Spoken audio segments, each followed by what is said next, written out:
Letter 61 by Charles Lamb. Aug. 6th, 1800. Dear Coleridge, I have taken today and delivered to Longman & Co. imprimis your books, viz., 3 ponderous German dictionaries, 1 volume, I can find no more, of German and French ditto, sundry other German books unbound, as you left them, Percy's Ancient Poetry, and 1 volume of Anderson's Poets.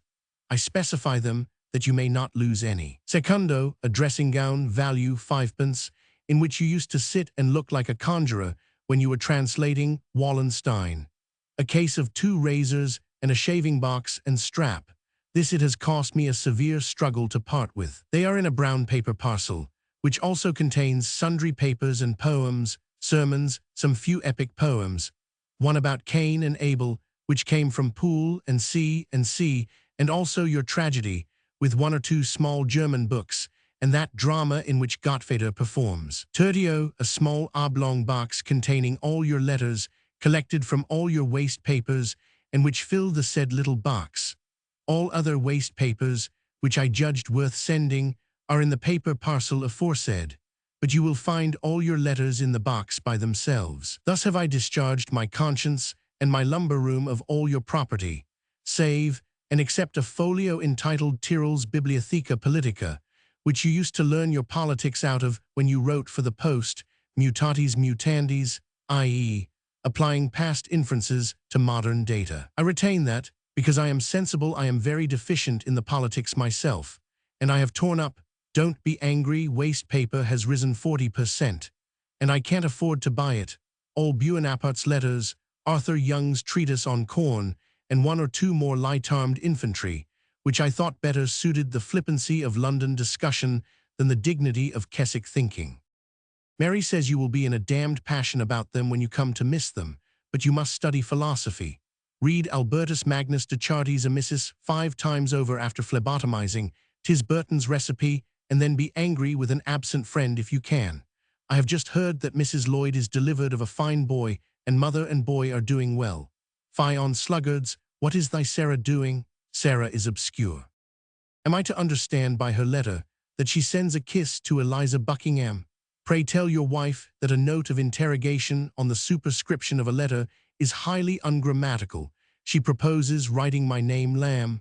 Lamb is quite enough. I have had the anthology, and like only 1 thing in it, Ludi, but of that the last stanza is detestable, the rest most exquisite. The epithet enviable would dash the finest poem. For God's sake, I never was more serious. Don't make me ridiculous any more by terming me gentle-hearted in print, or do it in better verses. It did well enough 5 years ago when I came to see you, and was moral coxcomb enough at the time you wrote the lines, to feed upon such epithets. But besides that, the meaning of gentle is equivocal at best, and almost always means poor-spirited. The very quality of gentleness is abhorrent too. Such vile trumpetings. My sentiment is long since vanished. I hope my virtues have done sucking. I can scarce think but you meant it in joke. I hope you did, for I should be ashamed to think that you could think to gratify me by such praise, fit only to be a cordial to some greensick sonneteer. I have hit off the following in imitation of old English poetry, which, I imagine, I am a dab at. Measure is unmeasurable, but it most resembles that beautiful ballad of the old and young courtier, and in its feature of taking the extremes of 2 situations for just parallel, it resembles the old poetry certainly. If I could but stretch out the circumstances to 12 more verses, i.e., if I had as much genius as the writer of that old song, I think it would be excellent. It was to follow an imitation of Burton in prose, which you have not seen, but fate and wisest Stuart say no. I can send you 200 pens and 6 quires of paper immediately if they will answer the carriage by coach. It would be foolish to pack 'em up cum multis libris et caeteris, they would all spoil. I only wait your commands to coach them. I would pay 45,000 carriages to read W.'s tragedy, of which I have heard so much and seen so little, only what I saw at Stowey. Pray give me an order in writing on Longman for lyrical ballads. I have the 1st volume, and truth to tell, 6 shillings is a broad shot. I cram all I can in, to save a multiplying of letters, those pretty comets with swinging tails. I'll just crowd in God bless you. Wednesday night. The epic about Cain and Abel was The Wanderings of Cain, which Coleridge projected but never finished. The drama in which Gottfeder performs would be perhaps Faust, Der Herr in the prologue, or some old miracle play. T.S. Burton's recipe. Lamb was just now steeped in the anatomy, but there is no need to see if Burton says this. Eliza Buckingham. Sarah Coleridge's message was probably intended for Eliza, a servant at the Buckingham Street lodgings. Lamb was the anti-Jacobin's idea of Lamb's name, and indeed many persons adhered to it to the end. Mrs. Coleridge, when writing to her husband under care of Lamb at the India House, added E to Lamb's name to signify that the letter was for Coleridge.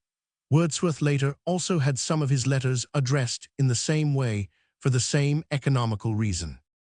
Coleridge's Luti was reprinted with alterations from the Morning Post in the annual anthology Vol. Roman II. Line 69 ran, "Had I the enviable power." Coleridge changed this to, "Voice of the night, had I the power." This lime tree bower my prison, a poem addressed to Charles Lamb of the India House, London, was also in the annual anthology. Lamb objected to the phrase, "My gentle-hearted Charles, see above." Lamb says 5 years ago, he means 3. Coleridge did not alter the phrase. It was against this poem that he wrote in pencil on his deathbed in 1834, ch. "And Mary Lamb, dear to my heart, yea, as it were my heart." S.T.C. Eat, 63, 1834, 1797, 1830 for 37 years. I have hit off the following, a ballad denoting the difference between the rich and the poor, first printed among the imitations of Burton in the John Woodville volume, 1802, c. Vol. Roman IV. And wisest Stuart, Stuart of the Morning Post, adapted from Milton's Hymn on the Nativity. But wisest fate says no. W.S. Wordsworth's tragedy was The Borderers. The second edition of Lyrical Ballads was just ready.